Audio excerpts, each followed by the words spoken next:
नमस्कार। जीआरडी या acid reflux से जो परेशान लोग हैं उनको अक्सर सलाह दी जाती है, बहुत सारे लोग सलाह देते हैं कि 3-4 घंटे में, हर 3-4 घंटे में खाना खाना सही रहता है। तो ये जो सलाह है सही है या गलत, उसके बारे में आज पूरी तरह से बात करेंगे। आयुर्वेद के बारे में भी बात करेंगे और साइंस के बारे में भी बात करेंगे। देखिए, पेशेंट जब भी हमारे पास आते हैं तो हम एक फॉर्म फिलअप करवाते हैं। उसमें एक कॉलम होता है कि आप कितनी बार खाना खाते हो, तो उसमें लिखा रहता है कि 3 बार खाना खाते हैं। और आप अगला कॉलम ये है कि आपको भूख लगती है क्या, तो उसमें लिखा रहता है भूख नहीं लगती। मतलब बिना भूख लगे 3 बार खाना खा रहे लोग। और ये क्यों खा रहे हैं? क्योंकि उनको कहीं ना कहीं ये सलाह मिल रही है कि 3-4 घंटे में खाना खाना सही रहता है। तो इसके बारे में पूरी तरह से आज बात करेंगे। देखिए, सबसे पहले हम जानते हैं कि डाइजेशन प्रोसेस क्या होती है।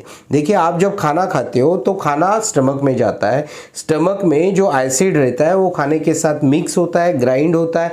मतलब खाने को मिक्सिंग और ग्राइंडिंग करने का काम स्टमक करता है और कुछ हद तक खाना डाइजेस्ट करने का भी काम स्टमक करता है। और उसके बाद वो खाना आगे जाता है, जो आगे वाला जो पार्ट है इंटेस्टाइन का, जिसको बोला जाता है डिओडेनम, मतलब स्मॉल इंटेस्टाइन, उसमें वो खाना जाता है। जैसे ही खाना वहाँ पहुँचा, वहाँ खाना पहुँचने के बाद ब्रेन को मैसेज जाता है कि खाना वहाँ पहुँच गया है। आप गॉल ब्लैडर को बताओ कि वहाँ से जो बाइल है, मतलब गॉल ब्लैडर में जो बाइल रहता है, वो बाइल मतलब जो डाइजेशन प्रोसेस में जो हेल्प करने वाला एंजाइम रहता है, वो बाइल गॉल ब्लैडर रिलीज करता है। पैनक्रेटिक एंजाइम्स, मतलब पैनक्रियास से कुछ एंजाइम्स रिलीज होते हैं और वो डिओडिनम में आते हैं। और वहाँ पे जो खाना है उसको पाचन करने का काम ये सब मिलके करते हैं ये। और आगे फिर ऐसी डाइजेशन की प्रोसेस चालू रहती है। आगे वाली बात हम बाद में करेंगे कुछ अलग वीडियोस में, लेकिन यहाँ तक अभी आप समझ गए हो।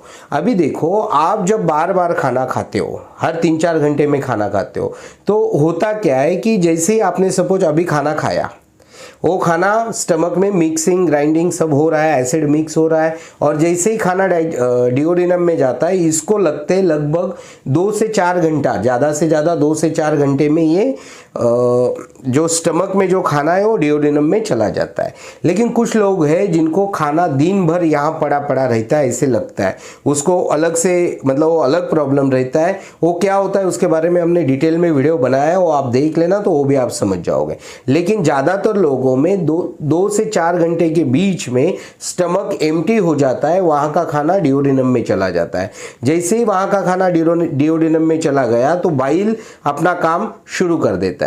लेकिन आप अगर एक खाली होने के पहले ही अगला खाना खा लिया, पहली बात, या फिर खाना स्टमक से डिओडिनम में चला गया है, उसके बाद 3 घंटे या 4 घंटे बाद आपने खाना खाया, तो होगा क्या कि जब लीवर का, मतलब जब लीवर बाइल सिक्रेट कर रहा है, बाइल गॉल ब्लैडर से बाइल डिओडिनम में आ रहा है, ये जो काम चल रहा है, उसके दौरान अगर आपने इधर स्टमक को काम लगा दिया, बात समझ रहे हो, मतलब वहां पे खाना पहुंच गया है तो बाइल का काम चालू हो गया है, डाइजेशन प्रोसेस का, वहां वो काम चल रहा है। लेकिन उसके पहले ही, वो काम खत्म होने के पहले ही आपने स्टमक में फिर से अगला खाना डाल दिया, तो होगा क्या, फिर यहाँ पे स्टमक अपना काम करने लग जाता है।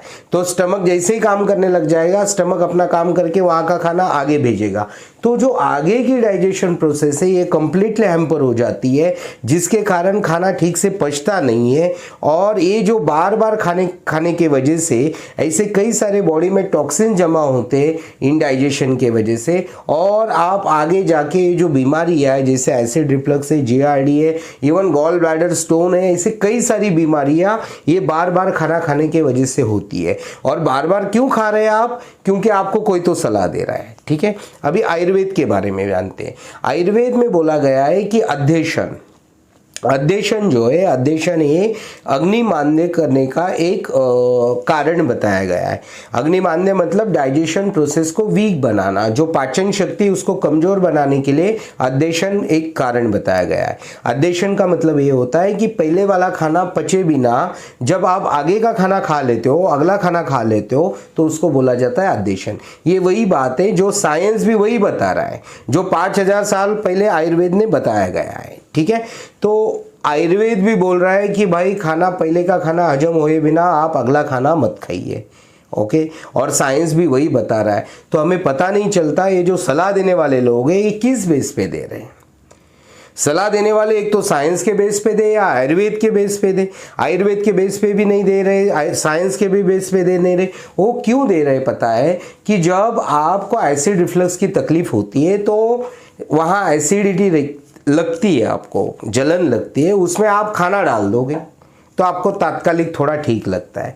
आपको भी थोड़ा ठीक लग रहा है इसलिए आप उनकी सलाह मान रहे हो और ऊपर से बोल रहे हो अरे अरे अरे क्या सलाह दी मुझे बहुत अच्छा लग रहा है, लेकिन आप लॉन्ग टर्म में आपका प्रॉब्लम बढ़ा रहे हो। बात को समझो, आप आज का फायदा देख ले हो लेकिन दूर का नुकसान आपको झेलना ही है, ये बात पक्की याद रखना।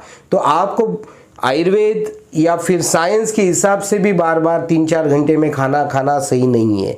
जब तक आपको भूख ना लगे, जब तक आपको भूख ना लगे तब तक खाना खाना नहीं है। तो कुछ लोग बोलेंगे कि हमें तो बार बार भूख लगती है, हमें तो 3-4 घंटे में भूख लगती है। तो ये 3-4 घंटे में जो भूख लगती है इसलिए हम खाते हैं। तो ये 3-4 घंटे में जो भूख लगती है, ये भूख सच में भूख होती है या कुछ और प्रॉब्लम होता है, उसके बारे में अगले वीडियो में हम बात करेंगे। तो अगला वीडियो देखने के लिए चैनल को अभी से सब्सक्राइब कर दीजिए। अगर ये वीडियो आपको पसंद आया होगा तो ज़्यादा से ज़्यादा लोगों तक शेयर कर दीजिए। आपने आज का वीडियो देखा इसके लिए आपका बहुत बहुत धन्यवाद।